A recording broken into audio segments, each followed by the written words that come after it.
¿Estabas confiada que David iba a aparecer? Porque yo me tengo que encontrar con mi mujer en la esquina y tengo la sensación de que nunca va a totalmente llegar. confiada de todo. No, es una cosa increíble.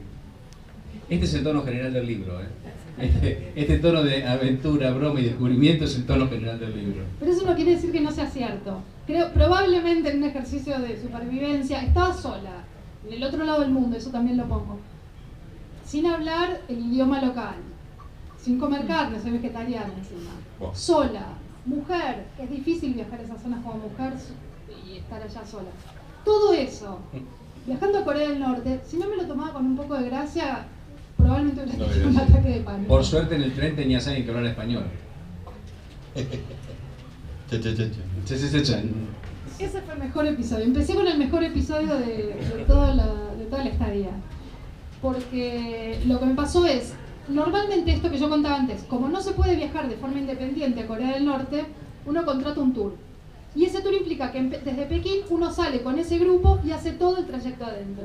Pero hablando con mi agencia, a la que torturé un poco, preguntándole cosas, me dijeron que tenía la posibilidad de contratar un día para viajar sola, sin grupo, entonces que podía hacerlo, y eso implicaba que yo iba a viajar sin ese grupo y que por lo tanto me tenía que pasar por todas estas postas que una persona que viaja a Corea del Norte normalmente no pasa. Claro, va en avión con un grupo. Va en avión o va en tren con el grupo y el Claro. guía de la agencia occidental Claro. hace todo lo que hice yo sola. Claro. Con lo cual fue perfecto, si no, no tendría libro.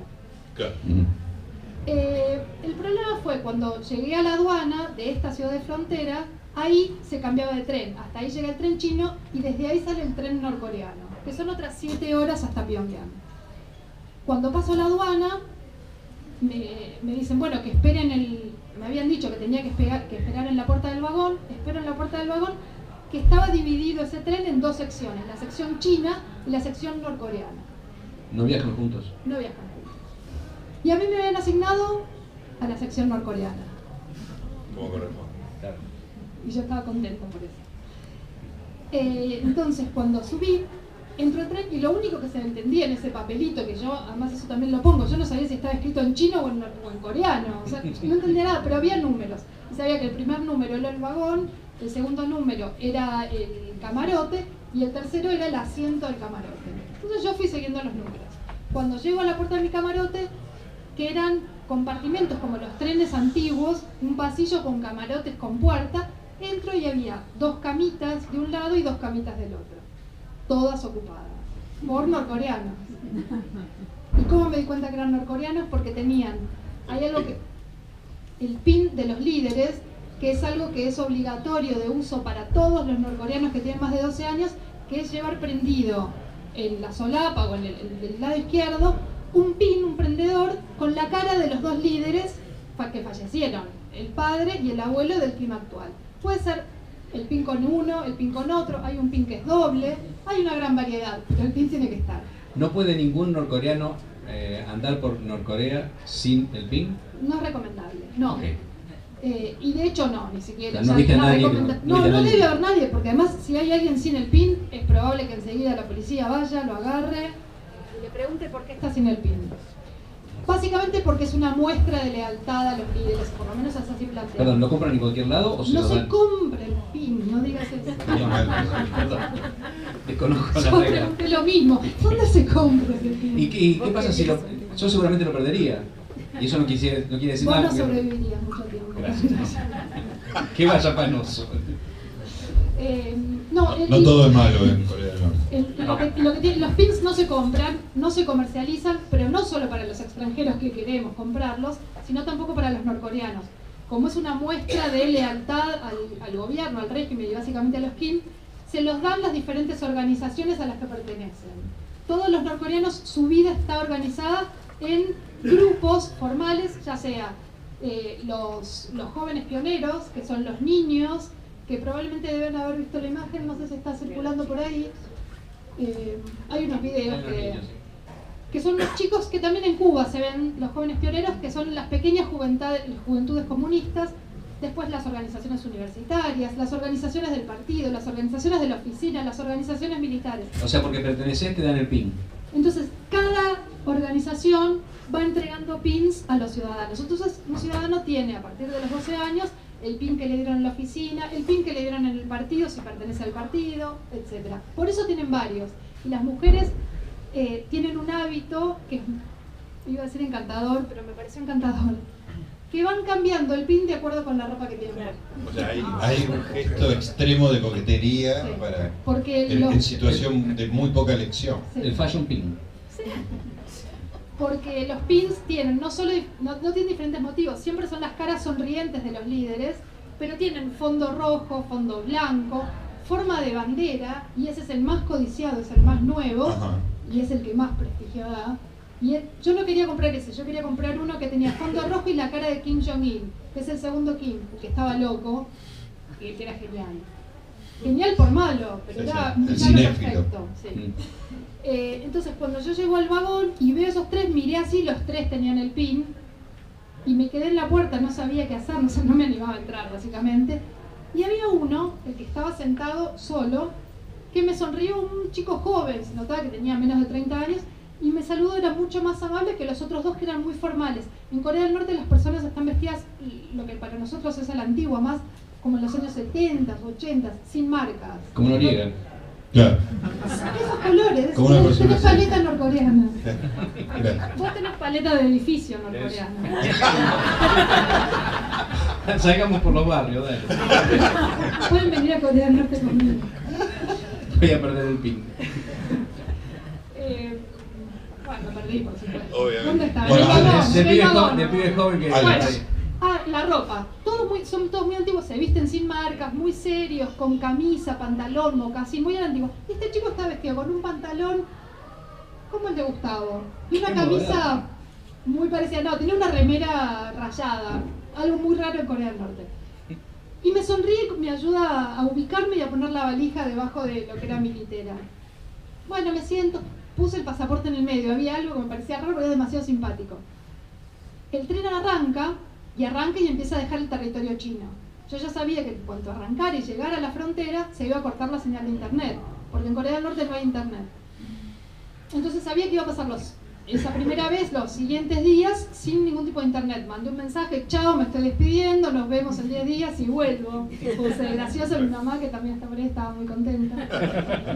Y bueno, me siento y dije, ya está, sin internet, soy todo suya.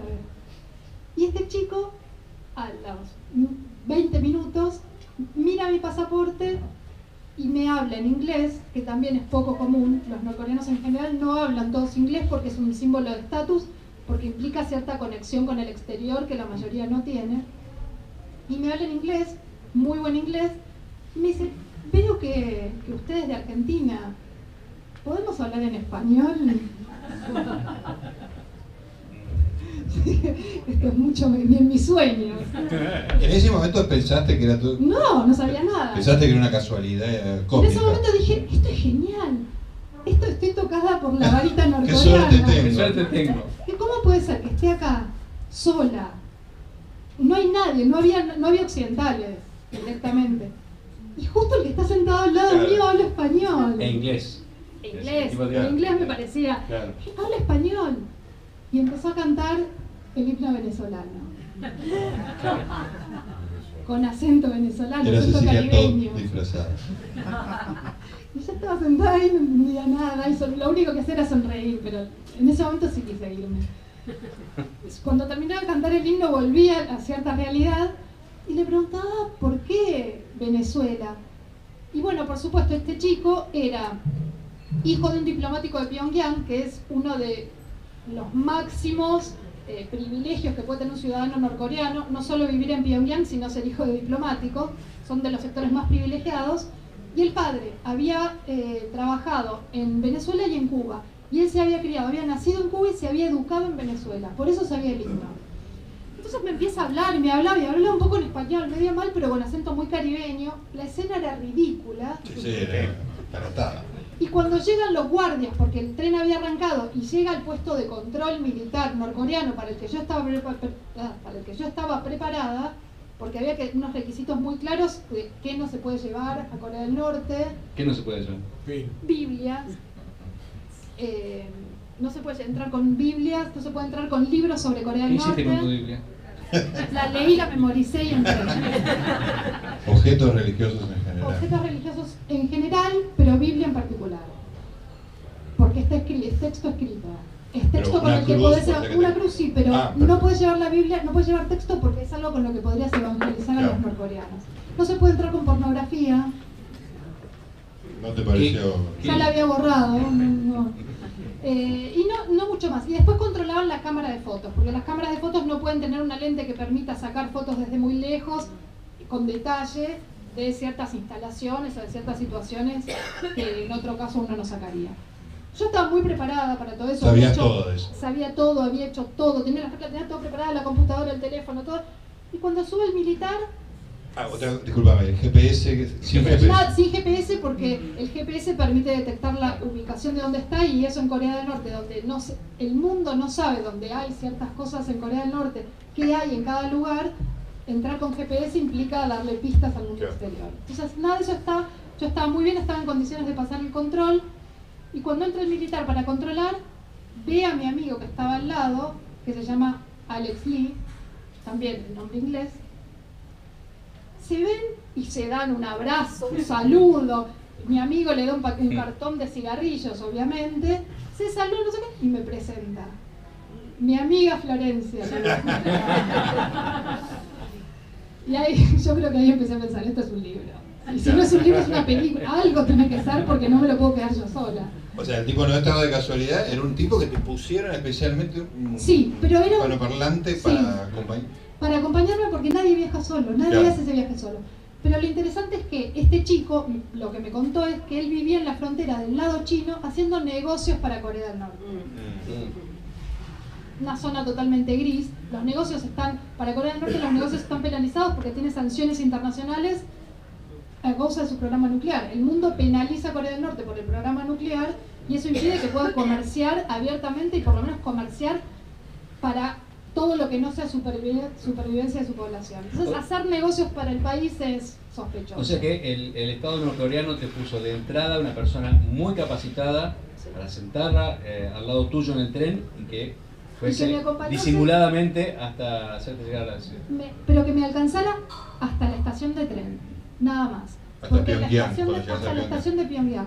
Porque en la estación de Pyongyang me esperaban las 2 guías norcoreanas y el chofer que me iban a acompañar durante todo el trayecto. Porque en Corea del Norte nadie puede viajar solo ni suelto. Siempre, desde el primer momento de la mañana hasta el último momento de la noche, siempre hay 2 guías norcoreanos y un chofer asignados para mí, que en ese caso viajaba sola, pero después cuando me sumé al grupo, 2 días después, otros 2 guías norcoreanos, otro chofer, que nos acompañaron durante todo el viaje. Ahora, la presencia de este tipo marca de alguna manera la excepcionalidad de tu caso, digamos, ¿no? Porque no es que tienen 500 que hablen castellano, inglés. Igual yo después, cuando me di cuenta que era alguien para supervisarme, me lo tomé bien, porque me pareció un hallazgo. Honrada. Me sentí honrada, porque es un hallazgo conseguir un joven norcoreano que hable español, que me lo pongan al lado, que tenga la solvencia para sostener un diálogo con un extranjero. Tener contacto con los extranjeros es algo que los norcoreanos no tienen, más que los sectores muy privilegiados, como los guías turísticos, que para nosotros es una profesión relativamente común, no tiene nada en particular. Y en Corea del Norte ser guía turístico es muy exclusivo porque les da acceso a divisas, a tratar con extranjeros, a información. Claro. Estas 3 personas, las 2 guías y el chofer, estuvieron todo el tiempo con vos y te decían qué es lo que ibas a hacer. ¿Vos sabías qué ibas a hacer cada día? ¿Cómo era? Sí, yo sabía, pero en realidad lo sabía desde Buenos Aires, porque solo se puede contratar algo, y para contratar algo uno tiene que decir, bueno, querría hacer esto. Esos 2 primeros días el itinerario lo elegí yo. Y yo decidí ir a lugares, y ahí sí creo que no tenía en vista el libro, pero sí tenía presente que era lo que quería ver. No elegí nada que fuera edificios oficiales. Pedí ir al parque principal, lo que sería Palermo, un día de fin de semana. Para ver a la gente cotidianamente. Ir a un mercado, lo que acá sería un shopping para nosotros. Yo deliberadamente quería ver esos lugares donde había interacción de personas comunes haciendo cosas de las que nunca nos enteramos porque no son noticias. Entonces, ese itinerario armado por mí era un recorrido por esos lugares. Y después me sumé al grupo que tenía un itinerario bastante establecido y que yo había elegido porque era el primer grupo que iba a poder acceder a la red completa del subterráneo de Pyongyang. que hasta ese momento y durante 20 años había estado, solo había 5 estaciones, 6 estaciones a las que podían acceder los extranjeros, pero el resto de la red, toda la red completa, había estado siempre cerrado. Y en ese mes, esa semana que yo fui, iba a ser la primera vez que podían acceder. Más allá de toda tu experiencia personal, hay una cosa súper interesante que aprendí leyendo tu libro, que estaría bueno contarlo porque de alguna manera caracteriza el país, y es la increíble estratificación que tiene, social, digamos, como cada uno está catalogado como algo, y cómo geográficamente eso también, ¿no? Porque una parte importante de la experiencia de Florencia es que viajó al interior, en el segundo viaje, ¿no? Y eso es, bueno, explica por qué eso es... A mí lo que me pasó es yo el primer viaje que hice lo hice pensando en, bueno, esta curiosidad, sobre la curiosidad, por supuesto, de base, que era ir a Corea del Norte, yo quería algo que fuera un poco más especial. Hacer una diferencia con el viaje. Sí, claro. Que era conocer el subte. O sea, para mí la apertura del subte era algo interesante adicional a ir a Corea del Norte. Y en ese primer viaje estuve muchos días en Pyongyang, fui a la frontera por primera vez y a algunas ciudades periféricas cercanas. Pero no viajé al interior, ni siquiera pensaba en el interior y ni siquiera sabía que se podía conocer. Fui a Pyongyang y Pyongyang no solo es la capital, es la ciudad más grande, viven 3 millones de habitantes, pero es la ciudad donde está concentrada la élite norcoreana. Es la ciudad de todos los privilegios. Es una ciudad en la que no hay pobreza, en la que están todos los servicios en buen estado. Si bien, obviamente, hay diferencias internas, todos los que viven en Pyongyang son ciudadanos o descendientes de familias que ellos dicen confiables. ¿Qué quiere decir esto? Hace casi 70 años, cuando se creó el país, el fundador y el primer presidente fue el abuelo del Kim actual. Ese presidente lo que hizo fue reorganizar el país, que hasta la Segunda Guerra Mundial había sido colonia japonesa, y después que Japón perdió la guerra, quedó en manos de los aliados. Entonces, todo Corea, no solo Corea del Norte, todo Corea quedó en manos de los aliados. Y se hizo una primera división entre norte y sur. El norte quedó en manos soviéticas, Corea del Norte, y el sur quedó en manos capitalistas de Estados Unidos y terminó siendo Corea del Sur. Esos dos protopaíses que después pelearon la guerra de Corea del Norte, la guerra de Corea entre 1950 y 1953, se consolidó ahí la división y a partir de ahí Kim Il-sung empezó a hacer una reorganización del país. ¿Por qué? Porque era, ok, ya está, esto es lo que va a hacer el país, lo voy a organizar de una forma que me sirva. ¿Y qué hizo? Entre tantas otras cosas, creó una especie de sistema de castas, pero basado en las lealtades. Las familias que habían sido fieles a los Kim y sus colaboradores fueron las familias consideradas más confiables y esos pasaron a vivir en Pyongyang. Y las familias más hostiles, aunque esto parezca de medio de serie de Lost, las familias más hostiles fueron relocalizadas en el interior, lejos de las costas, porque tampoco era cuestión de que pudieran irse, bien en el interior profundo, lejos de la frontera y lejos de Pyongyang. Hostil puede ser simplemente ser un campesino que no... Sí, o haber sido parte de los sectores que más se beneficiaron durante el imperialismo japonés. Ellos también eran considerados... Eso lo contás muy bien en el libro. Lo que me quedó una duda. ¿Se puede salir de esa casta? ¿Se puede perder el privilegio de vivir en la ciudad? Históricamente no. Además, esa casta es hereditaria. Entonces, los hijos... Esa casta que supone a qué tiene uno acceso, no solo a vivir en Pyongyang, sino a qué universidades, a qué educación, a qué servicios, a qué empleos, etc. O sea que se reproduce generación tras generación. Pero, como es hereditario, no se puede salir. Entonces, ¿qué hace? Se reproduce aún más porque tratan de casarse siempre con alguien de una familia. Este sistema se llama Songbun. Y tratan de casarse con una familia de ese mismo estamento. Porque si yo soy de las familias confiables y me caso con alguien que es hostil, tenemos un cortocircuito bajo de categoría. Hablas en el libro de que el casamiento romántico es algo bastante nuevo. Sí, por este motivo. No existe el casamiento, en parte porque en Asia los casamientos arreglados por los padres son muy comunes, en China todavía pasa. Pero también por esto, porque hay una estrategia casi en con quién casarse. Uno no se casa con cualquiera, trata de enamorarse de alguien que convenga. Y si no, los padres se encargan. Bueno, Jane Austen, siglo XIX. Es coreano. Sí. Entonces, estar en Pyongyang supone una lógica totalmente diferente a la que es el interior. Yo cuando estuve en Pyongyang ni pensaba en el interior. Cuando volví y decidí hacer un segundo viaje, quise conocer eso porque era una lógica aparte que no tiene nada que ver. Y no me acuerdo cuál era tu pregunta. Esa. Y viste, la sociedad, así como decís, está muy estratificada y vos decís, bueno, la gente se pone el pin, no lo pierde, sabe con quién tiene que casarse, sabe dónde tiene que ir, sabe dónde no tiene que ir. No hay ningún tipo de rebeldía de nada. No. No quiere decir que no lo piensen. Es difícil especular qué piensan. Pero hace 70 años que Corea del Norte es Corea del Norte. Y el que creó y fundó el padre es el abuelo de Kim, y esa dinastía gobierna hace 70 años en una cerrazón casi absoluta, podría decir que absoluta, moldeando un montón de aspectos de la vida. Entonces es muy difícil para alguien que no conoció otra cosa pensar en alternativas. Truman Show es eso, pero es un país.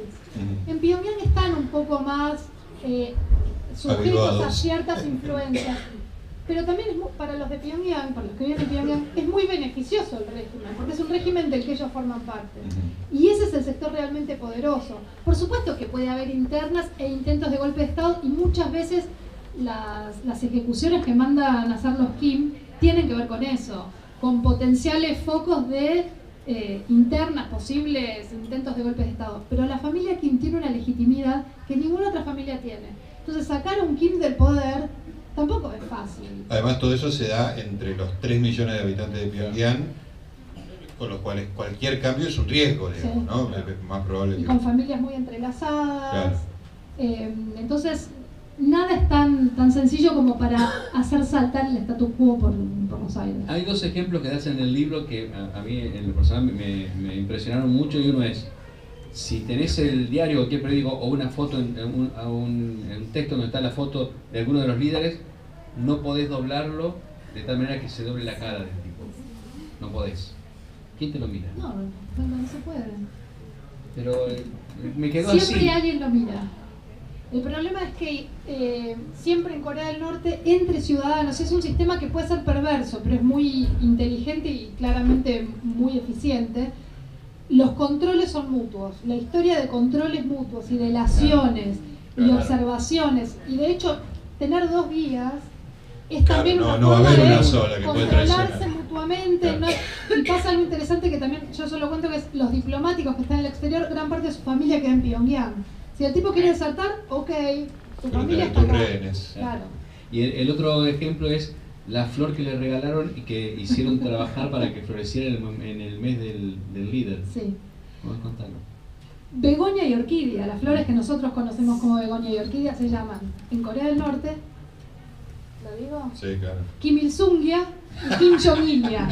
La flor de Kim Il-sung y la flor de Kim Jong-il. Y se cultivan allá. Yo fui a un vivero donde cultivaban y desarrollaban la Kim Jong-ilia. Pasa que no florece en el mes del líder. No, pero se adapta eso. Desarrollaron un programa nuclear solo. Claro. Imagínate una flor. Por eso una cosa fascinante cuando uno ve toda esta rigidez y esta idolatría, iconografía y todas estas cosas de las dos fotos juntas que aparecen en todos lados, los pines. Discúlpame, siempre es de los líderes muertos. El líder vivo no... Yo no podía dejar de pensar que cuando muera van a tener que hacer otra estatua. Las estatuas estuvo hasta que murió Kim Il-sung, había una sola estatua, que era la de él. Él en vida sí tuvo estatua. Sí. Y era sola esa. Cuando él murió, quedó esa estatua. Cuando murió su hijo se mandó a construir otra. Y envejecieron las anteriores, sí, porque es muy realista el arte. Claro, sí, es muy perfecto, hiperrealista, entonces... No, pero una cosa fascinante que contás, y que el otro día mostraste un video increíble, es de una especie de grupo pop, ¿no? Con esa estética kitsch extrema que tiene Corea del Norte. Mira, justo, estamos hablando... ¿Hay sonido? ¿Se puede escuchar esto? Ahí está. Vean esto.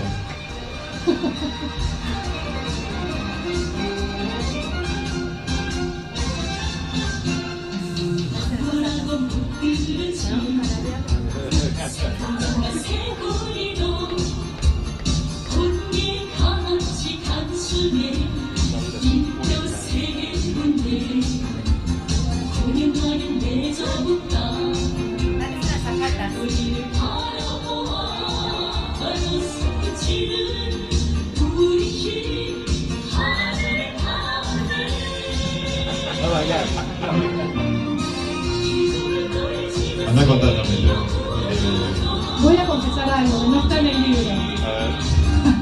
Los primeros meses, cuando me senté a escribir, al principio por supuesto tenía la página no tan en blanco, pero la tenía medio vacía, me ponía 1 hora de Moranbong para imbuirme del clima norcoreano.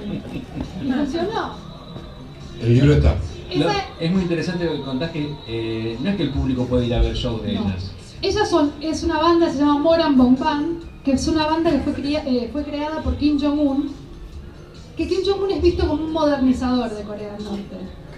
No para nuestros parámetros, es visto por los norcoreanos como un modernizador, porque empezó a introducir algunos elementos más disruptivos. En primer lugar, por ejemplo, la mujer de él y la hermana tienen un rol, quizás las han visto, y las mujeres, siempre las mujeres de los Kim estuvieron ni siquiera en segundo plano, no aparecían, no existían. Y él las llevó al primer plano político. La hermana, de hecho, está negociando, estuvo en la firma de Trump, estaba la hermana.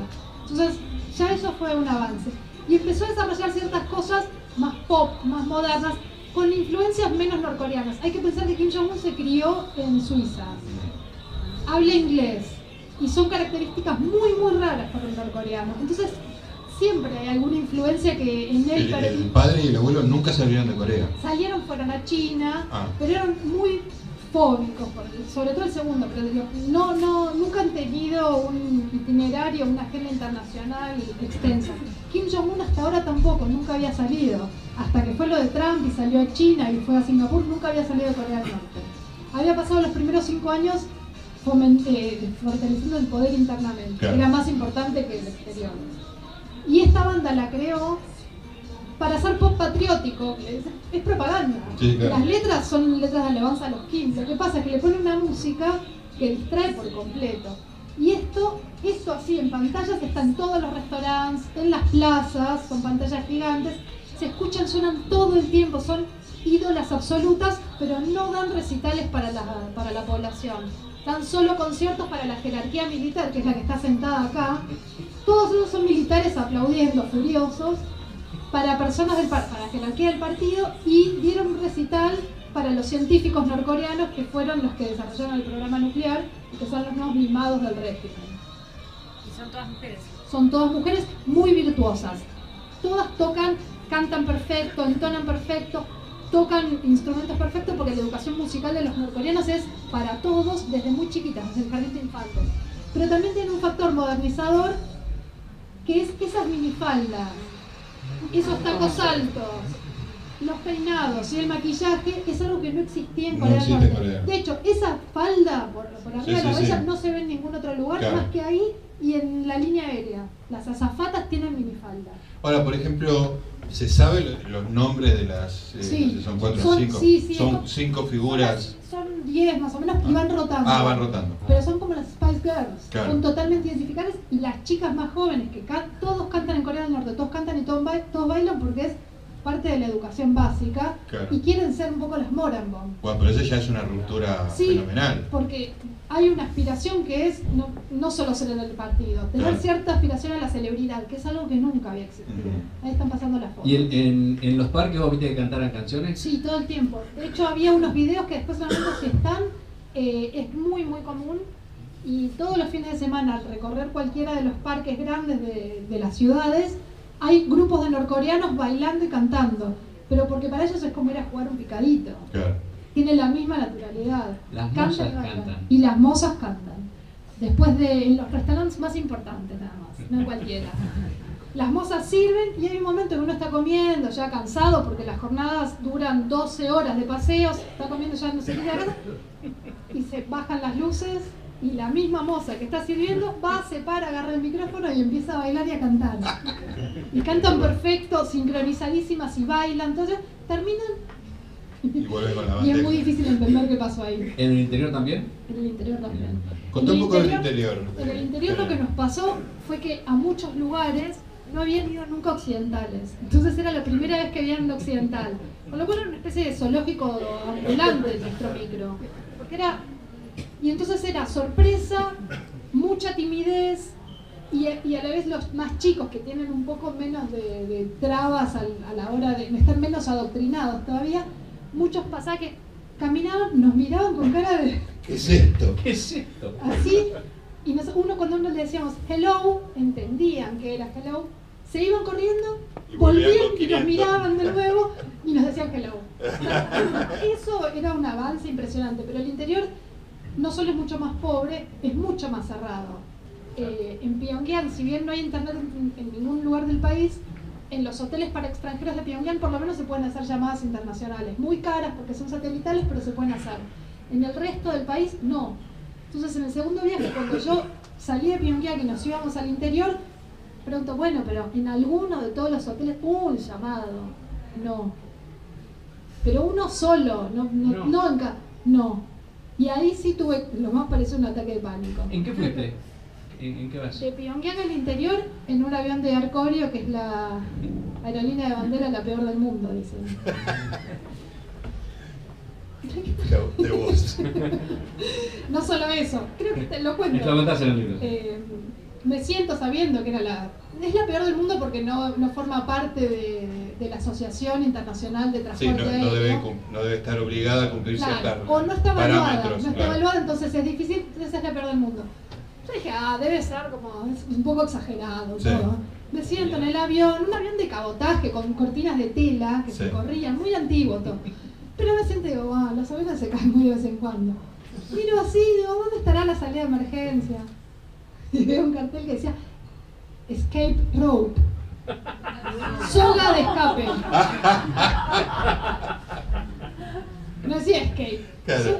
Soga de escape, yo dije, debe ser mala traducción de esa. Y ya me imaginaba todos bajando por la soga. Prefiero que se caiga. Tiene que volar bajito además para cuando te vas al interior, los hoteles están decididos, todo está decidido. Todo. ¿Y te desnudaron? Muchas veces. Sí. ¿Quieres contarlo? No, preferiría. ¿Familiares? Sí. Porque en el interior hay algo que es muy común, que es que todo el sistema de higiene y de baños básicamente es mucho más precario de lo que uno podría imaginarse. No suele haber agua corriente, sistemas cloacales bastante deficitarios, pero lo que pasaba es que uno va como turista y dice, bueno, un hotel más o menos. Lo que era un hotel más o menos, muchas veces no tenía agua caliente ni agua corriente. Entonces, a la noche me dejaban un balde, un termo gigante en la puerta de la habitación para que al día siguiente yo pudiera bañarme o asearme, lo que quisiera hacer. Eso en algunos lugares. Y en otros nos llevaban a esto que es muy común en el interior, que son los baños comunitarios, baños colectivos. Como tener de forma privada esos baños es muy caro y en realidad no hay. O sea, es alguna obra que tendría que hacer el gobierno que no hace. Corea es un país muy pobre y en eso se ve. Hay desarrollado un sistema de baños comunitarios públicos muy bueno. Entonces para los norcoreanos es muy común ir a bañarse ahí. Es una salida, van y se bañan en esos lugares. Para los norcoreanos, no para mí. Entonces me pasó muchas veces que yo entraba a la habitación, ya después me pasó la primera y aprendí. Iba a la habitación, entraba, miraba una habitación estándar, iba al baño y veía bañadera llena de agua hasta el borde. Ok, acá no hay agua caliente, me la dejaron por si me quiero lavar un poquito. Entonces cada vez que entraba a un hotel, iba al baño, bañadera llena, digo, bueno, ¿a dónde me van a llevar? Esto es todo el agua que vas a tomar. Y sabía que me iban a tener que bañar en algunos lugares muy particulares. El más extraño fue un spa, que lo inauguraron con nosotros. Lo inauguraron con mi grupo, era la primera vez que iba un grupo de occidentales a ese lugar, lo abrieron, cortaron la cinta y nosotros entramos y me esperaban 3 mujeres. Yo era la única mujer encima ahí del grupo ese chiquito con el que habíamos ido al interior. Pero eran 3 mujeres, la manager y 2 asistentes, que me recibieron, claro, era fascinante porque los otros veían a los extranjeros de afuera, pero ellas podían tener interacción. Entonces me empezaron a sacar la ropa. Yo estaba así como, estaba cansada, había sido un día de 12 horas, había viajado en micro, todo lleno de polvo, era un asco, me quería ir a dormir así como. Me empezaron a sacar la ropa, pero literalmente me sacaron desde los zapatos hasta la ropa y me dan 2 trajes de baño enterizos con pollerita, con falda, con todo corpiño armado. Era divino, yo me los quise traer. Y era una especie de Star Williams, pero el traje de baño me lo pusieron ellas. Claro. Y yo estaba ahí en un momento cuando me di cuenta que era imposible porque ellas no hablaban inglés, yo no hablaba coreano. Me entrego, hagan de mí lo que quieran. No hay redes sociales. Claro. No, esto no va a salir a ningún lado. Esto no se va a viralizar. Entonces, bueno, qué sé yo. Hagan lo que tengan que hacer. Me pusieron el traje de baño y me invitaron a pasar a una piscina que había ahí, que estaban mis pocos compañeros tomando cerveza. Entonces yo, no. Entonces de ahí me sacaron el traje de baño y me pusieron un pijama rosa. La bombacha, que yo lo cuento, me la pude poner yo por suerte, pero el pijama no. Me empezaron a peinar y me llevaron a otra zona que era... Me di una ducha, que fue lo de menos, y me llevaron a una zona que era la zona de la relajación, que eran como unas camas que había en el piso llenas de poroto, no sé, cosas raras. Se supone que hacían bien a la salud, que ya la tenía bastante deteriorada a esa altura. Era una de porotos rojos, una de porotos negros, una de porotos verdes. Ah, entonces sí. Y cada una tenía una propiedad diferente. Yo me acostaba en cada una y tenía una pantalla ahí que pasaban música de un recital de la Morambón, pero acompañado por muñecos gigantes peluches de Winnie Pooh. Te juro que todo esto es verdad, no es ficción, nada. Entonces yo estaba acostada con un pijama rosa, tirada, cambiando de cama en cama de porotos, mirando las Morambón con Winnie Pooh. O sea, vos pensás, espero que esto no sea tan Truman Show como que haya 1 millón de personas viendo esto. Por favor, necesito compartirlo como sea, pero... Y ahí te volviste a acordar de Panoso. Ahí ya no sabía nada, ya no me acordaba de Argentina. Lo único que pensaba, pobre, que yo voy saludando como un saludo para mi familia, ¿no? Ahí está Alejandro. ¿Estás todavía? Sí. Pobre, que me aguantó todos los viajes desde acá. Bueno, se ocupó de los gatos. Enfermo. No, y esperó y aceptó una norcoreana. Sí. Cuando salí de todo eso y volví a China, me acuerdo de lo primero que le dije es: por favor, espérame con ravioles. Yo llegaba dentro de 5 días, no es que a la noche, espérame con ravioles, no puedo más. Porque todo eso eran los baños y la comida, que para mí, siendo vegetariana y en el interior, que era como, todavía no había fruta fresca, no había lácteos, harina por supuesto no, mi comida era muy limitada. Entonces, entre los baños y la comida, mi viaje por el interior fue extenuante. Bueno, desayuno, almuerzo y cena son iguales. Tradicionalmente coreano, entonces yo comía lo mismo y reducido, porque al no comer ni carnes ni pescado, entonces era kimchi, tofu, huevos, que el tercer día me empecé a sentir mal porque creo que comía como 5 huevos por día sin darme cuenta, porque me traían y yo comí. Cuando me empecé a sentir mal dije, ¿qué es esto? Y dije, sí, 25 huevos de haber comido los últimos 3 días. Y algunos vegetales, pero no mucho más, entonces era muy repetitivo y muy cansador porque no estamos acostumbrados a comer esa comida, tantas. Contás en el libro, también estuviste en Corea del Sur. Sí. ¿Qué es lo que mantienen en común? ¿Mantienen algo en común? Porque ellos tienen todavía la idea de juntarse. Sí, existe como en el imaginario, en las dos Coreas, existe la idea de cuando volvamos a ser una. Que era raro, porque las veces que yo fui, sobre todo la segunda vez, Kim y Trump estaban a las puteadas, estaban amenazando con barbaridades. Sí. Y Corea del Sur y Estados Unidos son aliados. Entonces, pensar que en Corea del Sur y en Corea del Norte seguían hablando de la unificación, cuando a la vez los líderes estaban tirando amenazas, no Corea del Sur, pero Estados Unidos y Corea del Norte estaban tirando las peores amenazas posibles, que de hecho todo el mundo acá nos enteramos que era Corea del Norte. Claro. Era difícil entender por qué siguen hablando de unificación. Y en realidad tiene que ver con que ellos siguen pensando que la división es una división que hicieron las potencias extranjeras.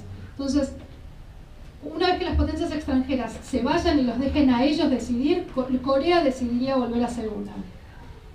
Eso es cierto, son el mismo pueblo, y a mí lo que me pareció, para mí la Corea del Sur fue bastante enloquecedor, más enloquecedor que la Corea del Norte, porque fue como el contraste se volvió mucho más evidente. Y yo se lo pongo porque realmente es muy impresionante.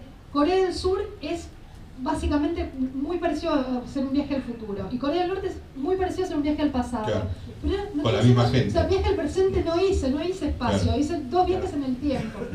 Y es como si fuese la misma gente o el mismo pueblo, para usar una palabra un poco horrible, pero es el mismo pueblo al que lo dividieron, a uno lo dejaron en el pasado y al otro lo mandaron muy al futuro, porque es muy avanzado. Pero son los mismos. Y en Corea del Sur, una chica, la que era intérprete, yo fui con un grupo, invitada por la Embajada de Corea del Sur, que acá está también, y después vamos a repartir unas cositas. La intérprete en un momento mira las fotos, ella sabía que yo había ido a Corea del Norte, mira las fotos en mi celular, que yo le mostré, y me dice, ¿te puedo hacer una pregunta así, muy tímida? Dice, ¿son muy diferentes de nosotros? Uy, qué fuerte. Y yo me puse a llorar. Una ridícula, una argentina llorando porque los coreanos... Sí, por un drama. Pero yo 2 meses antes había estado en Corea del Norte. No sé, depende. Ustedes miran mucho Winnie Pooh acostados con un pijama rosa. Y lo peor es que mi respuesta fue no, pero era un delirio que yo le estuviera contando. Una argentina que la verdad yo no tenía nada que hacer ahí. Que una argentina le estuviera contando a una chica de Corea del Sur hiperconectada cómo eran sus familiares, porque hay muchas familias que quedaron separadas. Entonces era muy impresionante. Estar en Corea del Sur para mí fue como, era como estar al otro lado del espejo. No entiendo nada, estoy viendo como el reverso. Acá están hiperconectados y allá no hay internet. Como si hubiese sido casi deliberado mandarlos hacia 2 extremos. La idea de unificación sigue existiendo, pero en Corea del Sur lo que pasa es que a medida que se empiezan a morir las personas a las que la guerra les atravesó la vida, las generaciones más jóvenes imaginan lo que es la vida en Corea del Norte, y la diferencia, la distancia que hay entre esos 2 tipos de vida es el costo económico que tendría esa unificación, ni hablar del costo político y de vidas que tendría si hay una caída violenta, o bueno, ojalá que no y haya una apertura progresiva a la China, pero cualquier unificación económica sería hipercostosa y recaería sobre todo sobre las generaciones más jóvenes de Corea del Sur. Entonces empieza a caer un poco ese apoyo que había a la idea de unificación. No hay todavía ninguna política real de unificación. Lo que hay sí ahora, particularmente, que seguramente todos están enterados, hay acercamiento. Es súper importante el encuentro. Por eso el encuentro entre los 2 presidentes es tan importante. Porque para ellos esos momentos de diálogo... Intimidad, de alguna manera. Claro, pero les permiten ver un poco del otro país. Son 2 países que están pegados y esa frontera no se puede atravesar. Claro. Entonces son 2 países que están pegados. Es como el vecino es alguien a quien no podés ver. Podés ver a todo el mundo menos a tu vecino. Tiene un factor de rareza y de locura. Que además tenés raíces comunes, claro. Es tu hermano, más o menos. Me imagino que habrás estudiado el tema de los, me sale defectores, los desertores.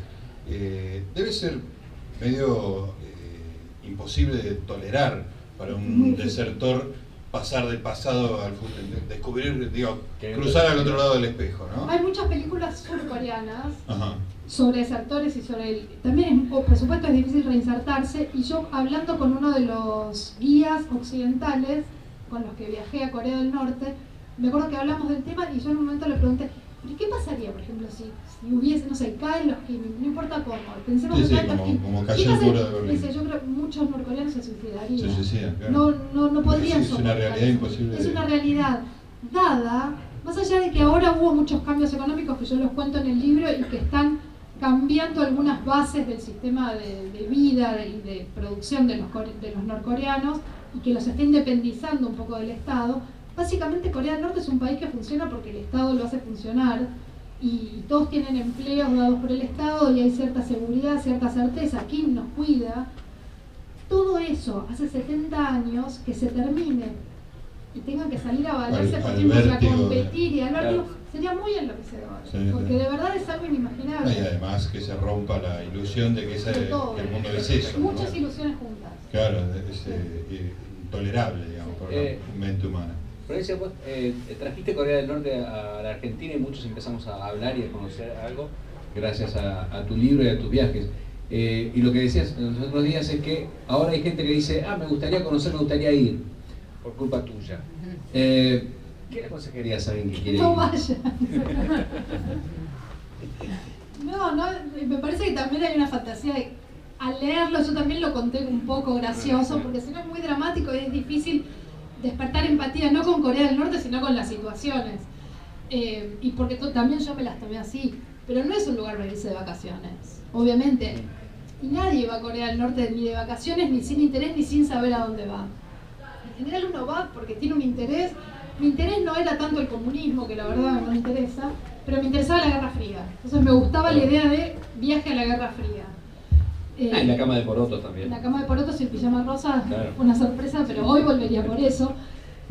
Pero la idea de viajar a la Guerra Fría para mí era muy atractivo. Bueno, el que tiene un interés así muy específico, claro, muchas ganas, que vaya. Vos hiciste periodismo internacional en varios diarios. Es una época que personalmente me interesa mucho, no pretendo que a nadie le interese, pero digo, sin interés así de respaldo, no son vacaciones. Es incómodo, es agotador, es súper restrictivo, es ¿Qué les parece si abrimos un poquito a la gente si quiere preguntar algo? Sí, yo quería preguntarte algo. Muy interesante todo lo que contás. Voy a comprarme el libro después. Pero quería hacerte una pregunta. ¿Cualquier occidental puede ir o hay restricciones? ¿Te estudian previamente? ¿Cómo es la situación? Porque si estuviste en Corea del Sur, ¿podés ir a Corea del Norte? Sí. A Corea del Norte, en realidad, la verdad es que esto tiene que ver con lo que contaba recién. Los que no pueden ir, tienen prohibido ir, son los coreanos, digamos, los ciudadanos de la República de Corea, que nosotros conocemos como Corea del Sur. Con pasaporte surcoreano no pueden ir. Una persona de Corea del Sur, para poder entrar a Corea del Norte, tiene que tener un pasaporte de un tercer país. Y así sí puede entrar. Después, los enemigos tradicionales, primero en parte porque las dos Coreas siguen técnicamente en guerra porque nunca se firmó un tratado de paz, eso quizás lo han escuchado, hay un armisticio y ahora es probable que este año se llegue a firmar algo que ponga fin a la guerra. Pero los enemigos son Corea del Sur y Estados Unidos porque pelearon la guerra con Corea del Norte y Japón porque fue el imperio.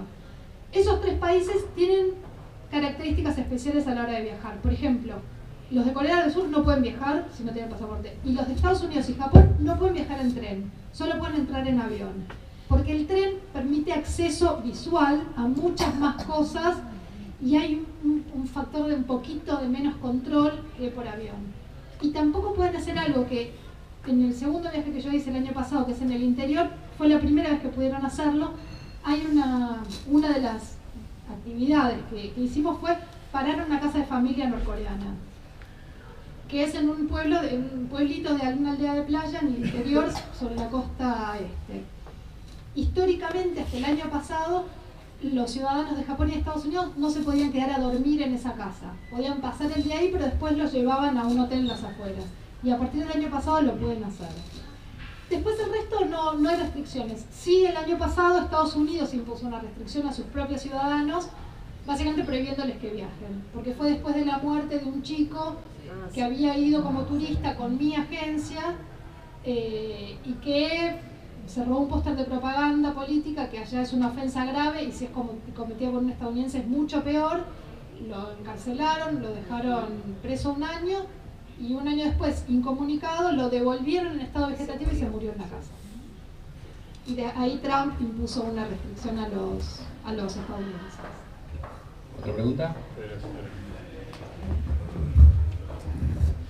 Hola, buenas noches. Felicitaciones a todos, especialmente a vos. Vos decís que hiciste 2 viajes. En uno de los 2 te pusieron un muchachito que hablaba español para vigilarte o como fuera. ¿En el otro viaje también fue igual? No, porque en el otro yo decidí, para tener todo el abanico de opciones, tomé el avión. Viajé en avión con el grupo y el avión es un viaje aburridísimo, no pasa nada. Bueno, las azafatas, el escape rope fue en el avión de cabotaje, no fue. Hubiera sido divertido hacer el segundo entreno y ver si te tocaba de nuevo Alex. Bueno, pero tendré que haber viajado sola, no con el grupo. Ah, claro. ¿Qué tal? Buenas noches. ¿Te pudiste encontrar con Alejandro Cao Benoit? Es un tipo que es un personaje conocido ahí en Corea o no. ¿Tuviste acceso? Es un, es el español, para los que ¿no? no lo Español, sí, claro. es un español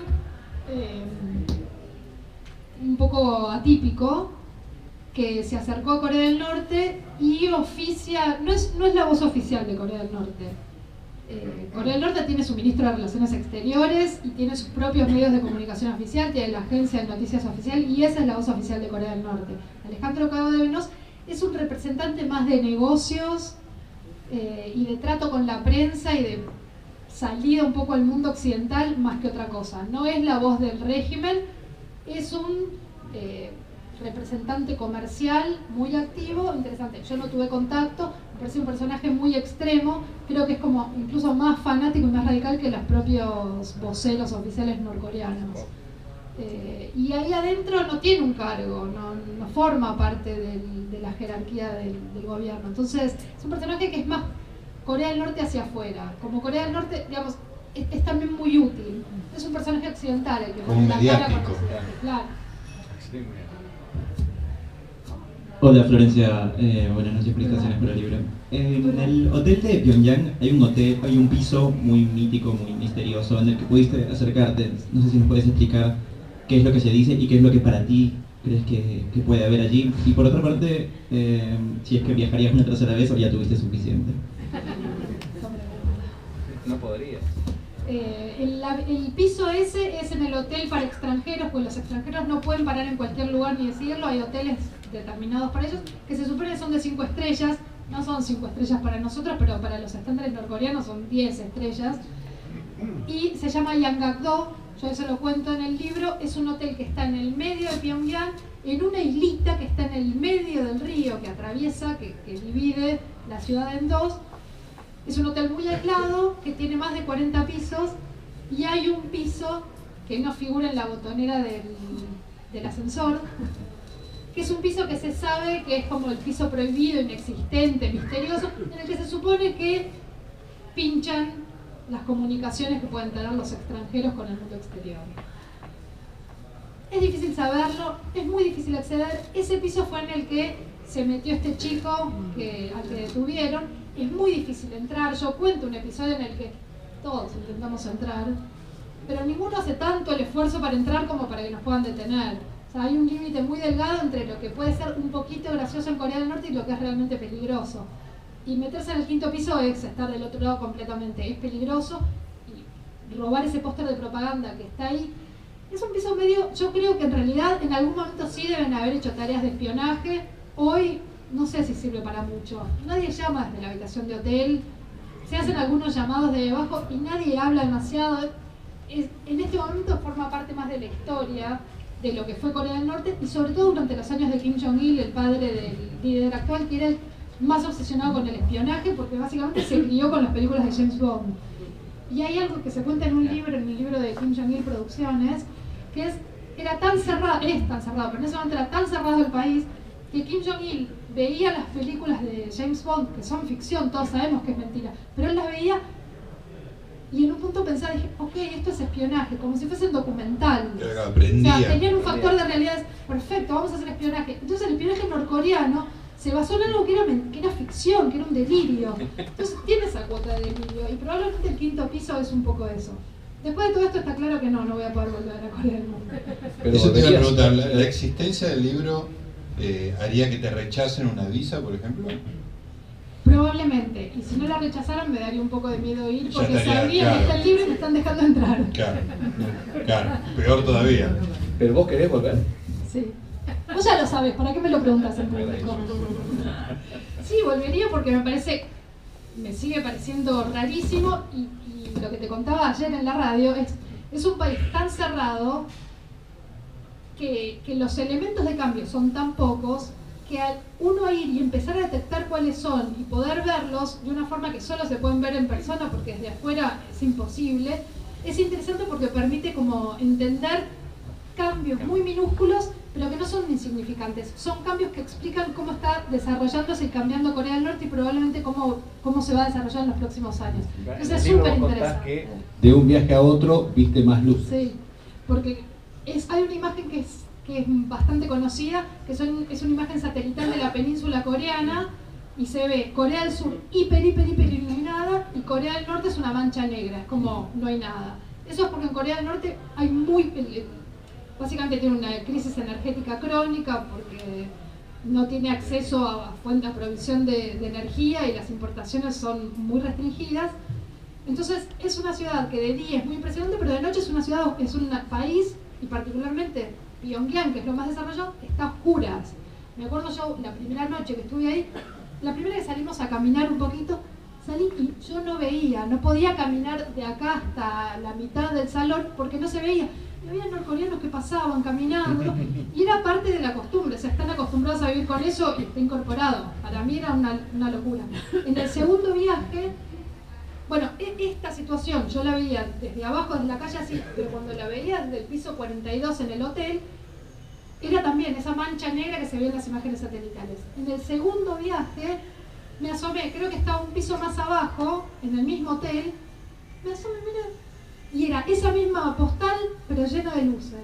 Era lo mismo, pero con luces.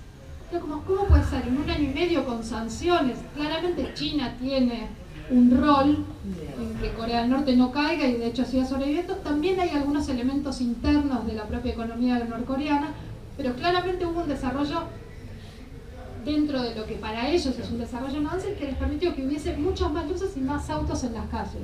Una pregunta más y nos tenemos que ir. Sí, una cosita me interesaría. ¿Cómo viste en Pyongyang la salud? ¿Cómo se atiende así el ciudadano? La salud no digo el interior, porque me imagino después de lo que dijiste del interior. ¿No es cierto? La salud, como un montón de otros servicios, es una diferencia abismal entre Pyongyang y el interior. Pero en general, en Corea del Norte, no hay personas discapacitadas, no hay personas enfermas, no hay personas pobres. No es porque no haya, básicamente porque no están a la vista. Y en Pyongyang mucho menos. Pero no hay nada, por eso la ciudad es un poco irreal y es un poco artificial, porque no hay nada de lo que uno ve en cualquier ciudad del mundo. Desde pobreza hasta congestión de tránsito, ruido, es una ciudad silenciosa, es una ciudad de colores, pero no hay mascotas, no hay basura. Y la salud, si bien la salud está garantizada por el Estado, gratuita, de acceso universal, obviamente hay diferencias, pero esas diferencias uno no las puede ver, uno simplemente ve a la gente sana.